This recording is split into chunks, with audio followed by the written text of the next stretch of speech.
खुलुमबाय दिनैनि एंखं स्टुडिय'आव आं प्रणयदिमारि दिनैनि गाहाय रादाबाव दङ बङाइगावआव लामा जाब्रबथायजों सानै लाइमोननि जिउ खहा सनितपुराव बर' हारिनि माहारियारि आफाद अदेबानि साहा ढेकियाजुलि दख'रा दुलाराय बर' फरायसा आफादनि मावखुलिखौ गाग्लोबदों बारग' गाहाय मन्थ्रि डक्टर मनमोहन सिंहआ हरखाबै देहायारि जाब्रबथायजों जुजिनांदों फैनो गोनां रक्षा बंधन हिन्दी सावथुनाव गावनि शुटिंखौ फोजोबबाय बलिउडनि मुंदांखा फावखुंगुर अक्षय कुमारा 24 डिसेम्बर खालि रिलिज जागोन रणबीर सिंहनि हिन्दी सावथुन 83 22 अक्ट'बर खालिनिफ्राय खुलिफिनसिगोन महाराष्ट्रनि सिनेमा हलफोर दानिया दङ आबुं रादाब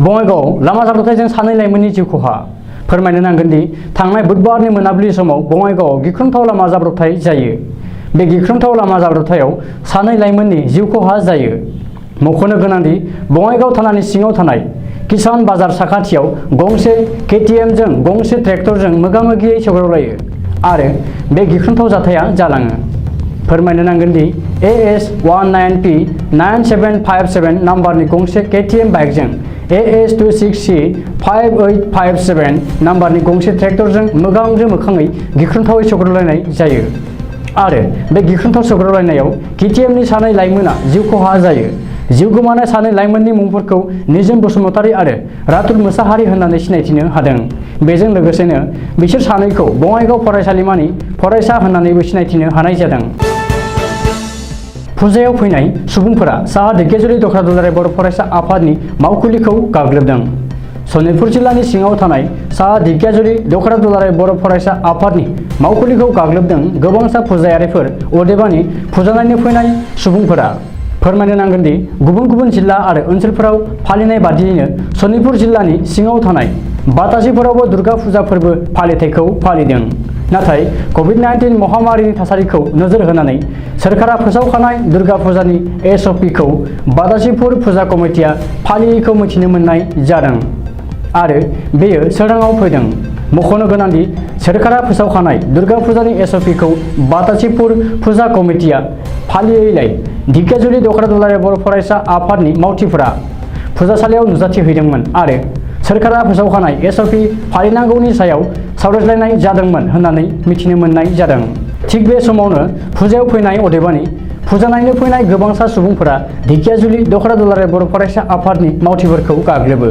बेजों लोगोसेनो ढेकियाजुलि दख'रा दुलाराय बर' फरायसा आफादनि मावखुलिखौ बुफाय बुसि खालामनानै गाग्लोबनाया सोराङाव फैदों फोरमायनो नांगोन दि बातासिपुराव फालिनाय दुर्गा फुजायाव खाथि खालानि सुबुंफोरजों लोगोसे रङिया गरेस्वर टंला रौता उदालगुरि माजबाद राङापारा आरो बिश्वनाथ सारियालिनि सुबुंफोरा फुजा नायनो फैयो आरो बे गाग्लोबनाय दुंहाव जाथायाव बांसिनै लाइमोनफोरनिनो आखाइ दङ होननानै मिथिनो मोननाय जादों मख'नो गोनांदि बे गाज्रि हाबायाव आखाइ थानाय साब्रै दुथांखौ पुलिसा खाबाय होननानैबो मिथिनाय जादों बिसोरनि मुङानो जादों फारियै उदालगुरि जिल्लानि गार्जन बर' प्रबिन नार्जारी बिदिन्था बर' आरो नमाय मोसाहारि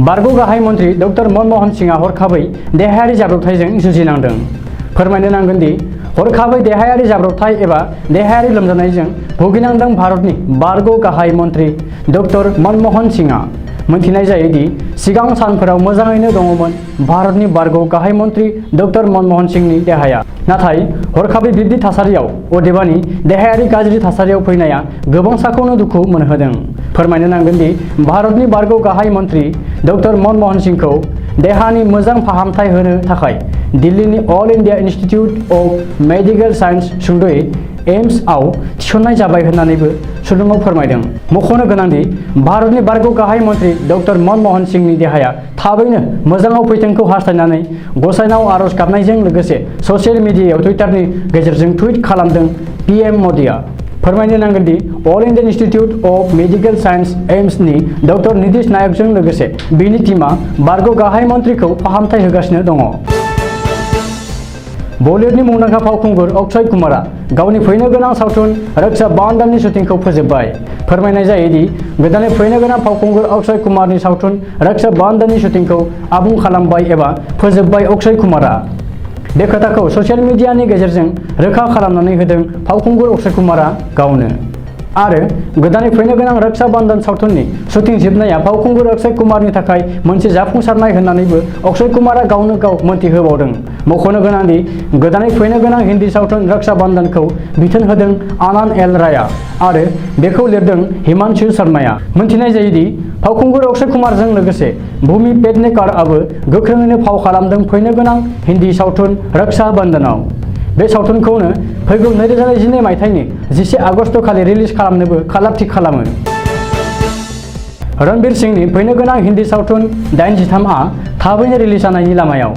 फैनो गोनां रणबीर सिंहनि 83 हिन्दी सावथुना दिसेम्बर दाननि 24 अक्ट' खालि रिलिज जागोन। बे सावथुनखौ बिथोन होदों काबिर खानआ आरो दीपिका पादुकण, काबिर खान, विष्णुवर्धन इन्दुरी, साजिद नाडियाडवाला, मधु मन्टेना भार्मामोना प्रडिउस खालामदों। बेयो दोंसे आबुं हिन्दी सावथुन। बे सावथुननि गाहाय आयदा एबा गुदि प्लटआनो जादों जिउखौराङारि गेलेनायनि मोनसे आबुं गाबगोनां सावथुन आरो बे सावथुनखौ रिलिज खालामनो थाखाय खालार थि खालामखानायबो जाबाय होननानैबो मोनथिनाय जादों। बेखौ 24 दिसेम्बर खालि रिलिज खालामनाय जागोन।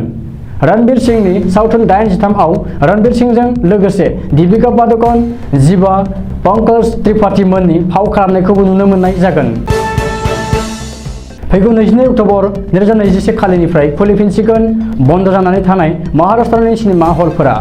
फोरमायनो नांगोन दि कभिड-19 महामारिनि साग्लोबसारनायजों लोगोसे रायजोनाङै फोसावनाय लकडाउनजों लोगोसे सिनेमा हलफोराबो बन्द खालामनानै दोनजादोंमोन।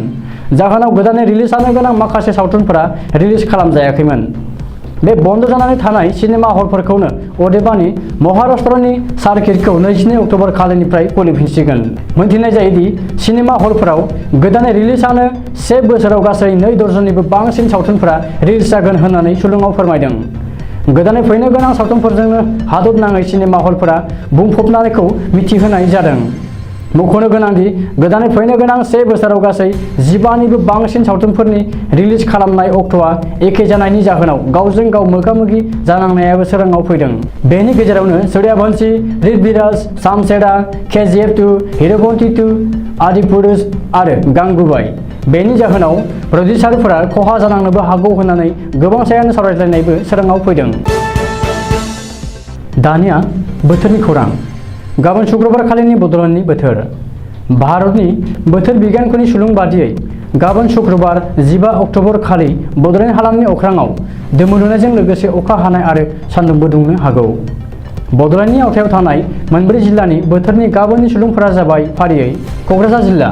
गाबोन क'क्राझार जिल्लायाव बोथोरा 37 डिग्री सेल्सियास जागोन। चिरां जिल्ला। गाबोन चिरां जिल्लायाव बोथोरा 36 डिग्री सेल्सियास जागोन। बाक्सा जिल्ला।